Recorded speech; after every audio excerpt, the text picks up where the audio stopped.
Tu vois, moi, quand je suis en voiture comme ça pour des longs trajets, ça me fait toujours penser à ce passage dans la Bible où l'apôtre Paul il nous recommande d'être conduit par le Saint-Esprit.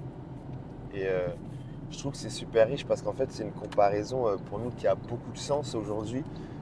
Lorsqu'on passe beaucoup de temps en voiture, lorsqu'on est des conducteurs, être conduit par le Saint-Esprit, eh ben, on peut le comprendre plus facilement si on pousse un peu cette analogie de la voiture. Et tu remarqueras déjà, en réalité, qu'il ne faut pas confondre être conduit par le Saint-Esprit et conduire avec le Saint-Esprit. C'est pas pareil. Tu vois, lorsqu'on est en train de dire être conduit par le Saint-Esprit, ça veut dire que c'est lui qui est le conducteur. Mais il y a beaucoup de personnes, ils l'interprètent autrement, ils pensent qu'il faut conduire avec le Saint-Esprit. C'est-à-dire avoir le Saint-Esprit avec moi lorsque je suis en train de conduire ma vie. Et ça, c'est vraiment pas ça en fait. Déjà, si on reste sur cette notion-là, il faut dire quoi? Il faut dire qu'en réalité, comme on aime bien dire, soit Dieu est le Seigneur de tout, soit il n'est pas Seigneur du tout. Le but de Dieu n'est pas de nous accompagner là où on veut aller, mais c'est vraiment de nous emmener là où lui, il veut qu'on puisse aller.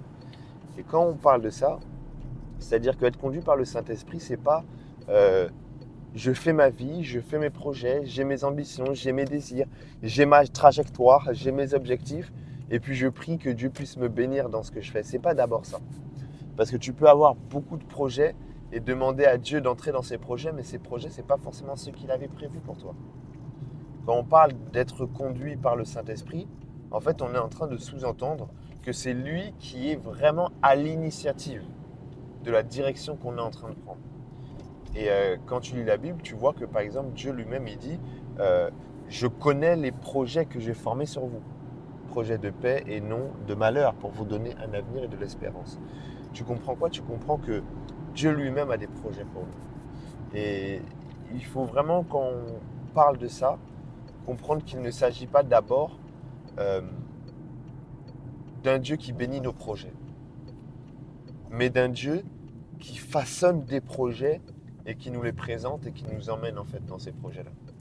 Ça, c'est quelque chose qui est important. Être conduit par le Saint-Esprit, en fait, ça sous-entend en réalité être capable d'abandonner la conduite de nos propres vies. Et ça, c'est quelque chose qui n'est pas facile. Tu vois, par exemple, moi, quand je suis en voiture, en fait, j'aime vraiment pas être conduit. J'ai horreur d'être conduit. C'est-à-dire quoi? C'est-à-dire que je peux à un moment donné être dans une situation où je suis en train d'emmener quelqu'un quelque part. Je ne sais pas c'est où. La personne, elle sait c'est où, elle veut me diriger. Je lui dis non, mets le GPS. Elle dit mais je sais c'est où parce que c'est chez moi. Et moi, je lui dis non, je veux que tu mettes le GPS. Pourquoi? Parce que je suis mal à l'aise de devoir compter en fait sur quelqu'un. Tu vois? Je suis mal à l'aise de devoir compter sur une personne qui va me dire étape après étape où est-ce qu'on doit aller. Je me dis, imagine, elle se trompe. Imagine, elle ne connaît pas l'itinéraire. Et j'ai plus confiance au GPS qu'en la personne qui est à côté de moi. Et avec Dieu aussi, c'est pareil. Des fois, avec Dieu, on préférerait qu'il puisse nous présenter tout le chemin, tout l'itinéraire du début à la fin, qu'on l'ait sous les yeux, qu'on ait la feuille de route, plutôt que de recevoir des instructions pas à pas, jour après jour. Ça, c'est quelque chose qui est vraiment important à dire. Tu vois, il y a beaucoup de personnes, elles veulent que Dieu leur donne la feuille de route dès le départ. Parce qu'en réalité, elles ne veulent pas être conduites par Dieu. Elles veulent avoir l'itinéraire de Dieu, mais elles veulent avoir quand même la mainmise à chaque étape, chaque jour, à chaque décision, de pouvoir appliquer ou non ce que Dieu veut. Et tu vois, des personnes, elles comprennent que Dieu les a appelées à un certain nombre de choses, et elles vont demander toujours des prophéties, des prophéties, des prophéties avant de se mettre en action. Pourquoi? Parce qu'elles voudront avoir la clarté sur tout le chemin avant de pouvoir s'y engager. Mais non, en réalité, quand on dit être conduit par le Saint-Esprit, c'est pas comme le GPS où tu as l'itinéraire qui est là, qui est placé, et puis tu sais exactement qu'est-ce qui va se passer pour les 2-3 heures de trajet. Être conduit par le Saint-Esprit, c'est beaucoup plus semblable alors que tu as un ami dans la voiture qui te dit, voilà, au rond-point là, tourne à droite. Et après, c'est quoi? Non, je te dirai après, une fois que tu auras dépassé le rond-point. Une fois que tu as dépassé, tu dis, mais alors c'est quoi? Ben là, maintenant, là, tu vas à gauche. Et ainsi de suite, étape après étape. Le Saint-Esprit, quand il nous conduit, en fait, ce que je veux dire simplement, c'est qu'il ne nous donne pas forcément toutes les informations d'un coup, tout simplement. C'est étape après étape, tu vois. Il y a le prophète Samuel, par exemple, dans la Bible, Dieu va lui dire, va à tel endroit parce que se trouve la personne que j'ai choisie pour être roi. Et là, tu feras ce que je te dirai. Mais pourquoi tu ne lui dis pas maintenant ce qu'il devra faire? Non, il dit, vas-y, et puis là-bas, je te dirai quoi faire. C'est comme ça, en fait, la marche conduite par le Saint-Esprit. C'est pour ça que être conduit par le Saint-Esprit, c'est une démarche de foi. On parle de marcher par la foi et non marcher par la vue. Ce n'est pas marcher par des informations que nous avons déjà en avance et qui nous permettent d'être rationnels dans nos prises de décision. C'est une démarche en réalité qui est quand même plongée dans l'inconnu. C'est vraiment important de dire ça. Quand on parle d'être conduit par le Saint-Esprit, on ne parle pas d'être conduit forcément par des prophéties. Non, parce que des fois, derrière le prophétique se cachent des personnes justement qui n'ont pas la foi. Qui demandent tellement de prophéties, mais le fait qu'elles demandent des prophéties montre qu'ils n'ont pas la foi de croire que si elles font un pas, eh ben, Dieu sera avec eux pour le deuxième. Ben, en réalité, tu vois, c'est ça qui est intéressant. C'est que lorsqu'on est en train de parler d'être conduit par le Saint-Esprit, euh, en réalité, on garde le libre arbitre. Et c'est ça, en fait, qui est troublant, c'est que être conduit par le Saint-Esprit euh, ne veut pas dire qu'il nous impose sa volonté. Ça veut dire qu'il nous la communique. Il nous communique la voie qu'il aimerait que nous puissions suivre. Mais en réalité, c'est nous qui acceptons de le faire. Dieu nous laisse le libre arbitre. Parler d'être conduit par le Saint-Esprit, et quand l'apôtre Paul le dit, ça sous-entend justement qu'il est possible de ne pas être conduit par le Saint-Esprit. Comment je sais que ma vie est conduite par le Saint-Esprit? C'est quand je me retrouve à faire des choses que je n'avais pas forcément pensé, que je n'avais pas forcément envie, qui ne vont pas forcément dans mon intérêt personnel, mais que je sens à l'intérieur de moi que c'est ce que je dois faire. C'est aussi simple que ça. Lorsque on est conduit par le Saint-Esprit, on n'est pas toujours dans des choses qui nous donnent un intérêt direct. Et c'est là la différence avec être conduit par la chair ou par les désirs personnels. Parce que humainement, le besoin de protection vont faire qu'une personne qui est conduite par sa propre ambition va poser souvent des actions qui sont en faveur de son intérêt personnel, de son intérêt immédiat, et pour ceux qui sont un peu plus dans la planification, de leur intérêt à court ou moyen terme. Mais quand tu es conduit par le Saint-Esprit, tu peux passer du temps à faire des choses qui ne te rapportent rien, mais qui apportent aux autres. Tu vois? Parce que le Saint-Esprit, il est là pour nous permettre de développer en réalité le cœur de Jésus. Et le cœur de Jésus, c'est un cœur d'abandon, c'est un cœur de sacrifice. Tu vois, quand tu es conduit par ta logique intérieure, tu ne peux pas à un moment donné, euh, comme la veuve de Sarepta, donner tout ce qui te reste à manger à un prophète que tu ne connais pas. Parce que ce n'est pas logique. Quand est-ce que tu peux dire ma vie est conduite par le Saint-Esprit? C'est quand tu commences à prendre des décisions qui ne sont pas rationnelles, mais après tu vois le résultat. Mais quand tu vois que dans ta vie, toutes les décisions sont prises sur la base de la logique, de la planification, du calcul, du rationalisme, souvent c'est que c'est pas conduit par le Saint-Esprit. Ça ne veut pas dire que le Saint-Esprit nous conduit toujours dans des choses folles, non. D'ailleurs, justement, quand le Saint-Esprit nous conduit, parfois c'est pour nous empêcher de faire la folie que nos cœurs irréfléchis voudraient nous pousser à faire. Donc, être conduit par le Saint-Esprit, ça ne veut pas dire être fou. Ça veut juste dire être capable de prendre des décisions qui ne sont pas toujours sur la base du rationnel. En fait, c'est un peu ça. Le Saint-Esprit, quand il nous conduit dans la volonté de Dieu, l'un des éléments de base, c'est de dire que le Saint-Esprit nous conduit dans l'application de la parole de Dieu et des principes bibliques.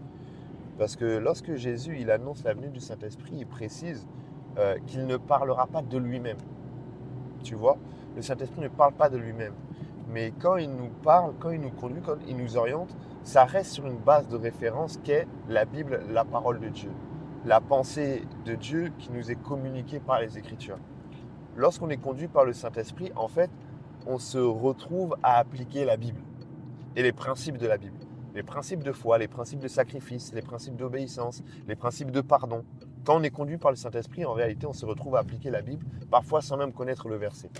Tu vois? C'est ça qui nous permet de savoir en réalité que c'est le Saint-Esprit qui nous conduit.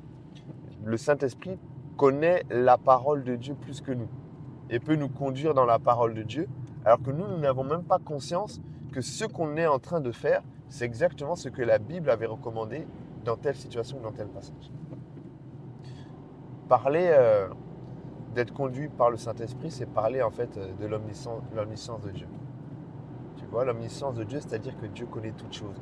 Il connaît l'itinéraire, il connaît le chemin, il connaît l'état de la route, il connaît les autres véhicules qu'on va rencontrer, il connaît aussi l'état de notre véhicule. Tu vois, moi, ça me fait penser à un exemple tout simple, c'est que lorsque tu es en train de conduire et que tu n'as pas des voitures ultra connectées, hein, tu n'as pas l'information sur tous les éléments de vigilance que tu dois avoir sur ta voiture. Tu vois, aujourd'hui, par exemple, il y a des voitures qui sont très connectées, qui peuvent même t'indiquer le niveau de pression des pneus. Tu vois, et tu vois que les pneus, il faut commencer à les gonfler. Moi, par exemple, dans ma voiture, je n'ai pas cette option-là. C'est-à-dire que je peux commencer à conduire sans avoir l'information que mon véhicule n'est pas apte à emprunter telle route. Mais quand tu es conduit par le Saint-Esprit, lui, il connaît les informations aussi concernant l'état de ton cœur. Et c'est alors que le Saint-Esprit peut, à des moments donnés, te dire que dans certains projets, patiente un peu, parce que tu n'es pas prêt à y aller. Parce que ta vie n'est pas prête à supporter en fait ce passage, ce chemin. Tu vois, quand tu es conduit par le Saint-Esprit, en fait, il ne te dit pas toujours d'accélérer. Parce que des fois, on peut croire que le Saint-Esprit nous demande toujours d'aller vite et de racheter le temps. Non, parce qu'en fait, le Saint-Esprit, des fois, peut nous demander de ralentir. Comme il a dit, par exemple, au prophète Élie, va, cache-toi. Ouais, mais c'est un prophète, c'est un homme qui est appelé à parler. C'est un homme qui est appelé à se présenter devant les rois, à se présenter devant les hommes. Non, non, là cache-toi. Mais c'est la sagesse de Dieu, tu vois. Et la sagesse de Dieu peut, à des moments donnés, nous pousser à ralentir parce qu'elle connaît l'état de nos cœurs. Tu vois, elle connaît les faiblesses de nos vies. Dieu sait que parfois, si on se lance dans certains projets sans avoir travaillé notre caractère, sans avoir été suffisamment aguerri dans la sanctification, sans avoir suffisamment appris les connaissances théoriques, et ben en réalité, on risque un accident, tout simplement, tu vois. Il y a beaucoup de personnes comme ça, malheureusement, qui ont été élevées, euh, mais qui ont fait des accidents. Pourquoi ? Parce qu'elles ne marchaient pas avec le Saint-Esprit qui connaissait déjà l'état de leur cœur ou de leur véhicule. Tu vois, tu peux à un moment donné emprunter un chemin dans lequel, tu vois, toujours sur cette question de l'omniscience, il y a un moment donné, par exemple, où toi, tu ne connais pas la météo. Tu ne sais pas ce qui va se passer après. Mais Dieu sait que le chemin par lequel tu vas passer, il sera orageux. Et tu auras besoin des essuie-glaces. Tu vois ? Toi, tu ne le sais pas. Et ça fait que tu peux partir en route avec un véhicule où les essuie-glaces sont dysfonctionnels. Et ça peut te mettre en danger. Mais quand le Saint-Esprit te conduit, lui, il connaît l'état de ton véhicule. Et il sait ce dont tu auras besoin pour faire face aux différentes situations de la route par laquelle tu vas passer. Je ne sais pas si tu vois ce que je veux dire. Ben, être conduit par le Saint-Esprit nécessite absolument de l'entendre. Tu vois ? C'est comme si, tu vois, tu as le GPS, mais tu as coupé le son, tu as coupé l'image. Il va te guider comment ? Il ne va pas te guider. Il y a le GPS, mais tu ne reçois pas les informations. Parler d'être conduit par le Saint-Esprit parle de la nécessité d'être capable de récolter les informations qu'il veut nous transmettre. Et ces informations, on peut les recevoir différemment. Tu vois, si je reprends mon exemple du GPS, le GPS, il peut nous envoyer l'image. Tu vois, moi, par exemple, j'ai le GPS ici. En réalité, je préfère avoir l'image que le son. Et à des personnes, ils vont capter l'information de ce que Dieu veut pour eux par des visions. Tu vois, par des songes. En observant ce qui se fait autour d'eux, Dieu va leur parler. Mais d'autres, par exemple, ils préfèrent mettre le son, tu vois. Et d'autres, ils vont entendre la voix de Dieu par des prophéties extérieures, par même des voix audibles, ils peuvent entendre la voix de Dieu dans leur cœur. D'autres encore, ça sera par des convictions intérieures, des pensées qu'ils vont avoir. Peu importe la manière dont tu reçois l'information du GPS, l'important c'est que tu la reçoives et que tu saches comment tu dois te diriger. Et ce qui est important, c'est pas de savoir comment Dieu nous parle, mais d'être sûr qu'on soit capable de savoir qu'il nous a parlé.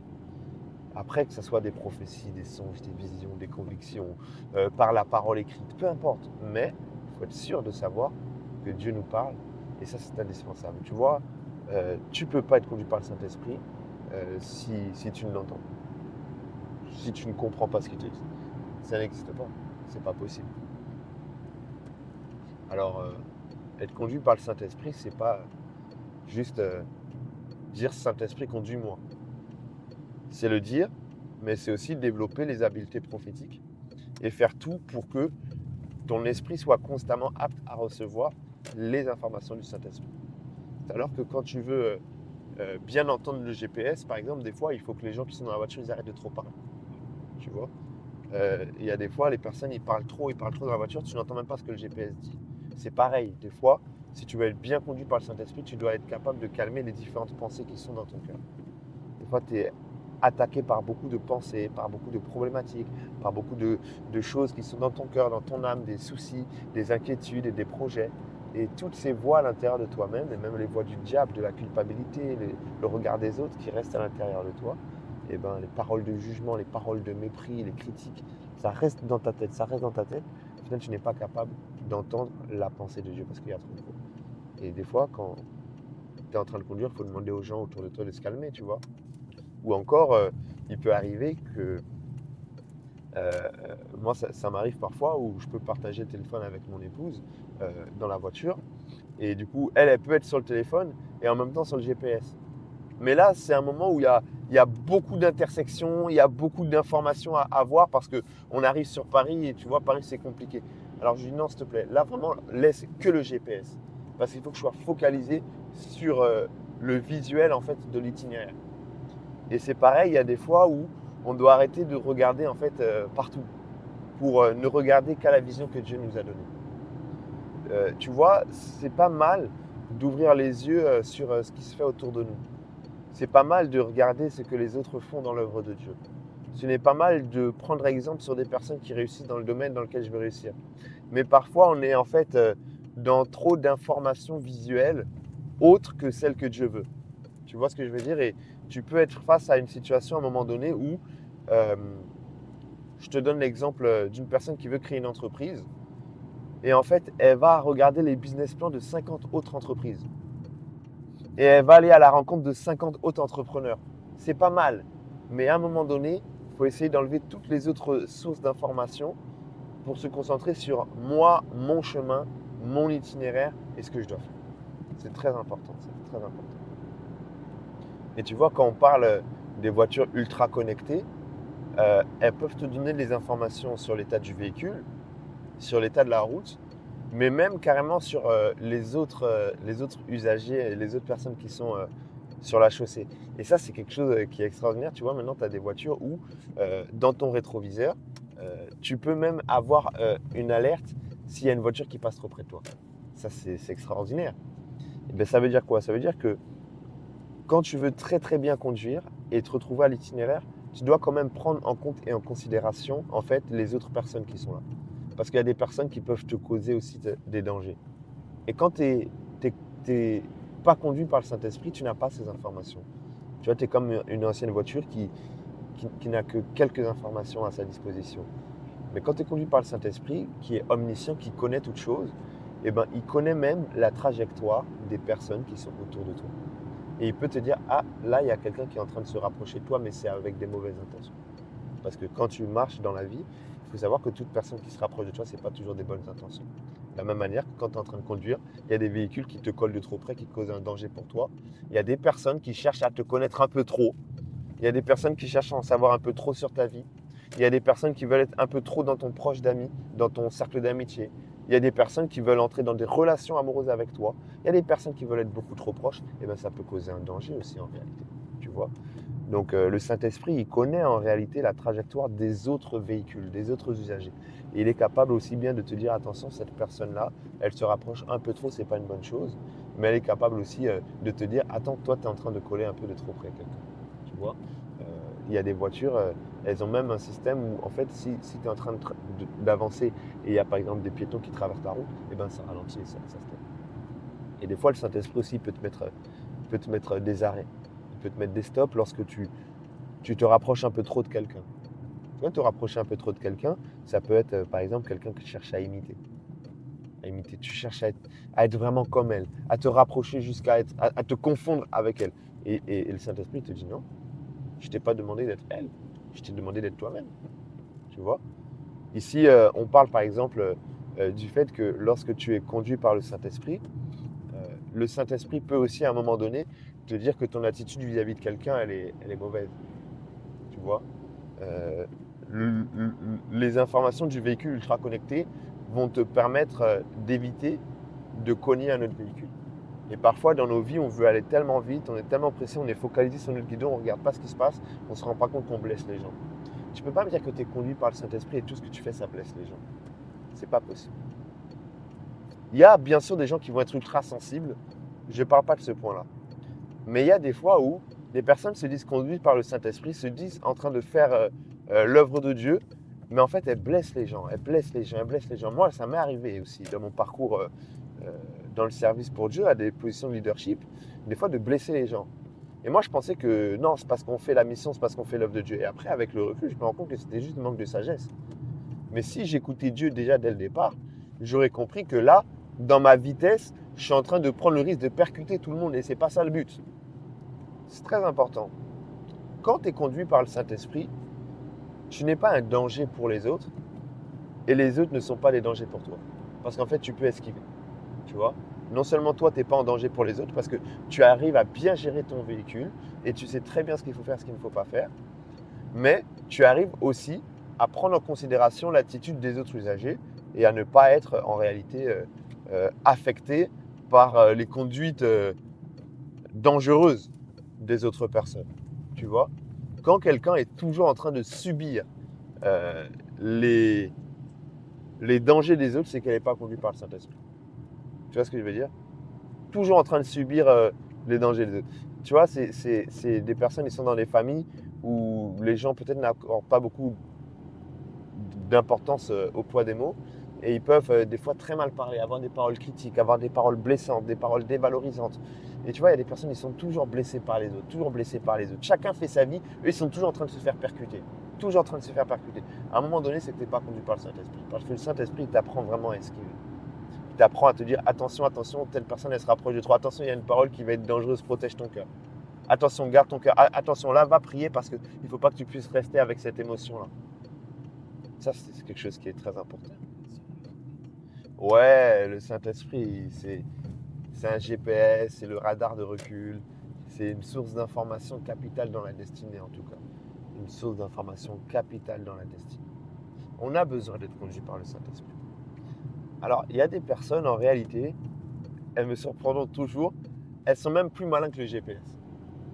Tu vois, il y a des personnes, ils sont là, et puis ils vont te dire, non mais je connais le chemin. Le GPS te dit, tourne à droite. Il dit, non mais je sais que c'est plus rapide à gauche. Ok, donc tu es plus malin qu'un satellite. Il y a des personnes comme ça, le GPS leur dit, là il y aura des embouteillages, il vaut mieux passer par là, là. Ils disent, non, non, non, je connais. Et puis ils coupent même le GPS. Souvent, ces personnes après, elles se trompent. Tu sais, la réalité, c'est quoi? C'est que être conduit par le Saint-Esprit nécessite d'avoir une foi en Dieu. Parce que tu ne peux pas le laisser te conduire si tu ne crois pas fermement en lui. Si tu ne crois pas qu'il est plus sage, plus intelligent que toi. Si tu ne crois pas qu'il a plus de connaissances que toi.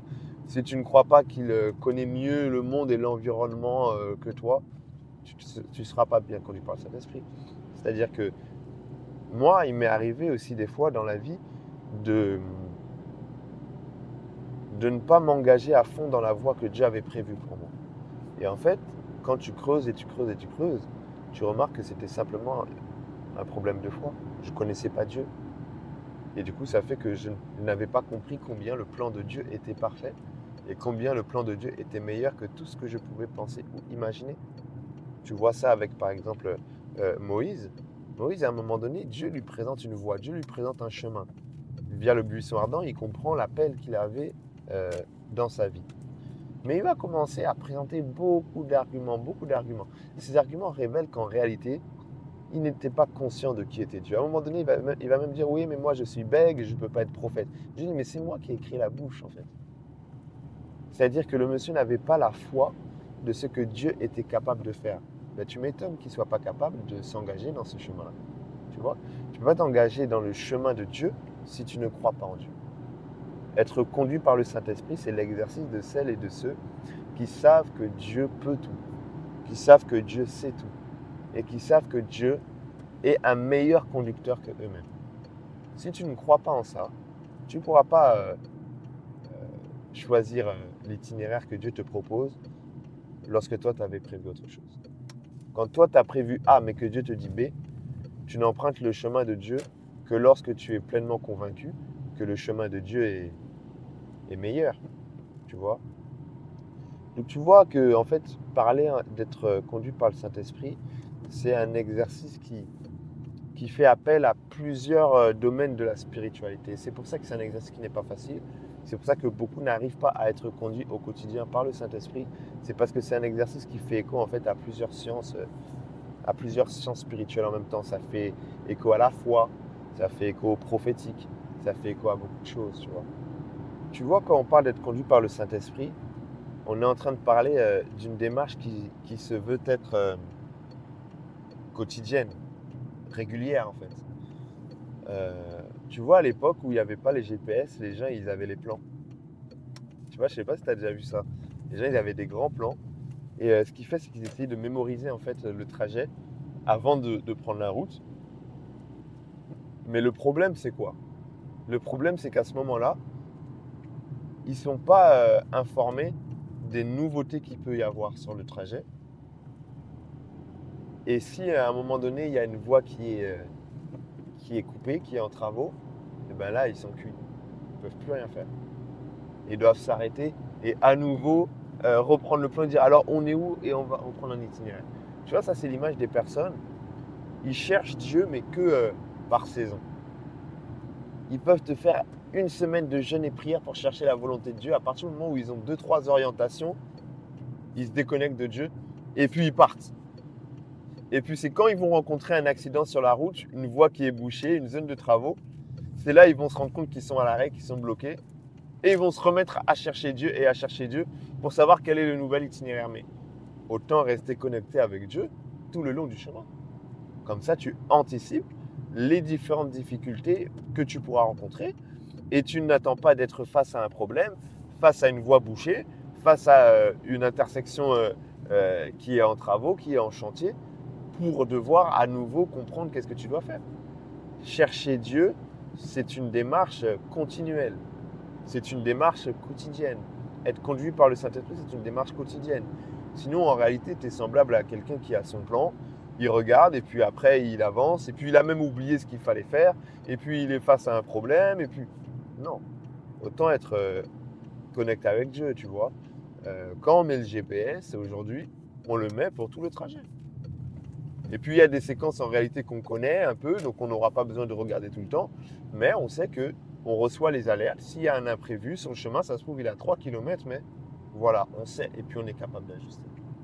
Il y a beaucoup de personnes, en fait, elles se sont lancées dans des projets sur les bases de prophétie, mais elles n'étaient pas conduites par le Saint-Esprit dans la suite. C'est pas possible. Tu vois dans la Bible ce principe avec Gédéon. Gédéon, il nous apprend quoi? Il nous apprend que c'est bien d'entendre la voix de Dieu et d'avoir une instruction de Dieu au lancement, en fait, de la conquête. Mais il faut garder cette sensibilité prophétique tout au long de la guerre. Et tu remarques qu'il entend Dieu lui parler pour entrer en guerre, mais tu remarques que pendant qu'il est en train de préparer la guerre, pendant qu'il est en chemin, pendant qu'il est même jusque devant le camp des adversaires, il est constamment en train d'écouter Dieu pour avoir les ajustements et les précisions liées à la mission qu'il doit accomplir. Ça, c'est important. Il ne faut pas s'arrêter à avoir juste l'information de la direction. Mais même quand tu es là-bas, il y aura même des petites subtilités. Tu vois, les subtilités, c'est quoi? C'est quand tu prends le bon chemin, mais le GPS, il est même capable de te dire « Attention, là, il y a un nid de poule. » Tu vois? Tu es déjà sur le chemin. Mais attention, là, il y a une voiture qui est à l'arrêt. Et il y a des personnes qui sont sur le bon chemin, elles sont dans la bonne direction, mais parce qu'elles ne sont pas connectées à Dieu, elles risquent à un moment donné, sur le chemin, de se blesser, de se faire mal, de perdre du temps, de faire des petits accidents. En fait, être conduit par le Saint-Esprit, c'est même plus que être sur le bon chemin.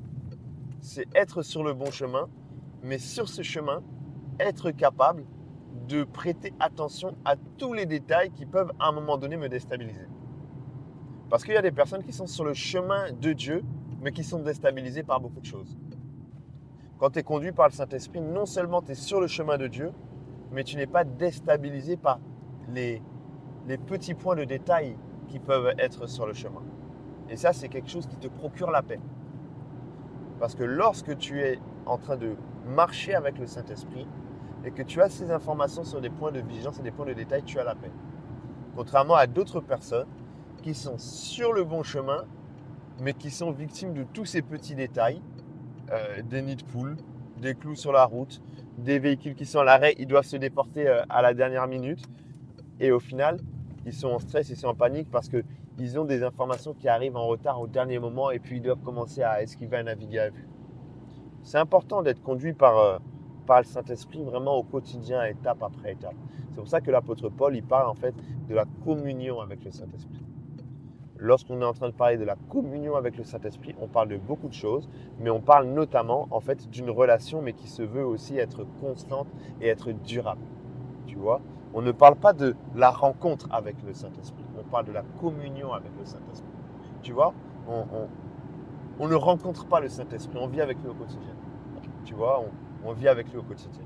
Ce n'est pas une rencontre avec le Saint-Esprit, c'est une collaboration durable, de qualité et profonde avec lui qui nous permet d'avancer. Mais de toute évidence, il faut toujours se rappeler que lorsqu'on aborde la question d'être conduit par le Saint-Esprit ou de la marche avec Dieu, ne jamais oublier qu'on n'est pas en train de parler uniquement d'un cheminement. On est en train de parler d'une destination. Ça, c'est important parce que lorsqu'on parle d'être conduit par le Saint-Esprit, ça ne veut pas dire que le cheminement sera forcément toujours agréable. Non, ça veut dire qu'on est à coup sûr en train d'aller quelque part qui sera agréable. Tu vois, le plan de Dieu est parfait, mais le chemin par lequel il nous fait passer en route vers la perfection n'est pas forcément un chemin agréable. Alors, à un moment donné, lorsque tu es conduit par le Saint-Esprit, tu dois accepter de passer par des embouteillages. Tu vois, de passer par une zone de péage. Moi, j'ai horreur des péages. Je me dis, je roule. Pourquoi tu veux me payer? Je roule. Je suis juste en train de rouler. Bon. La réalité, c'est que être conduit par le Saint-Esprit, c'est avoir l'assurance que malgré les différentes péripéties du trajet, je vais arriver à destination. Et je veux vraiment dire que la destination de Dieu, elle est bonne. Ne pas être toujours focalisé sur le cheminement, le présent, le maintenant, la saison actuelle. Mais avoir un regard quand même porté sur l'avenir. Je peux passer par des moments difficiles, mais je sais que ce n'est qu'un passage. Tu vois, il y a cet homme, David, qui pouvait dire « Même lorsque je passe par la vallée de l'ombre de la mort, je ne crains aucun mal, car tu es avec moi. » Tu vois ce que je veux dire? C'est-à-dire qu'il est conduit par Dieu. L'Éternel est mon berger. Il est conduit par Dieu. Mais dans ce cheminement avec Dieu, il peut passer par des moments difficiles. Mais ces moments difficiles ne sont que des étapes. Le piège, c'est quoi?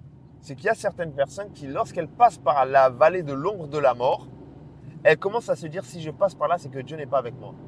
Alors elles déconnectent le GPS et elles cherchent à sortir de cette saison par elles-mêmes. Mais ça, c'est dangereux. C'est dangereux. Imagine que tu mets le GPS pour aller quelque part et puis tu te retrouves à un moment donné à un endroit où tu te dis « Oh, mais je ne pensais pas qu'on allait passer par là. » Tu ne connais pas cet endroit, tu coupes le GPS et tu cherches maintenant à retrouver ton chemin par tout seul. Tu te mets dans une galère encore plus importante parce que tu risques de tourner en rond dans une ville que tu ne connais pas. Et lorsque tu passes par des temps difficiles, ce n'est pas le moment d'abandonner la voie de Dieu. Ce n'est pas le moment d'abandonner la conduite par le Saint-Esprit. Ce n'est pas le moment d'abandonner le moment où tu fais confiance à Dieu. Bien au contraire, c'est là où tu dois renforcer ton écoute spirituelle pour justement quitter cette saison. Ce n'est pas parce que tu passes par un temps difficile que Dieu n'est pas avec toi et que tu n'es pas conduit par le Saint-Esprit. Tu vois, le cheminement de Jésus,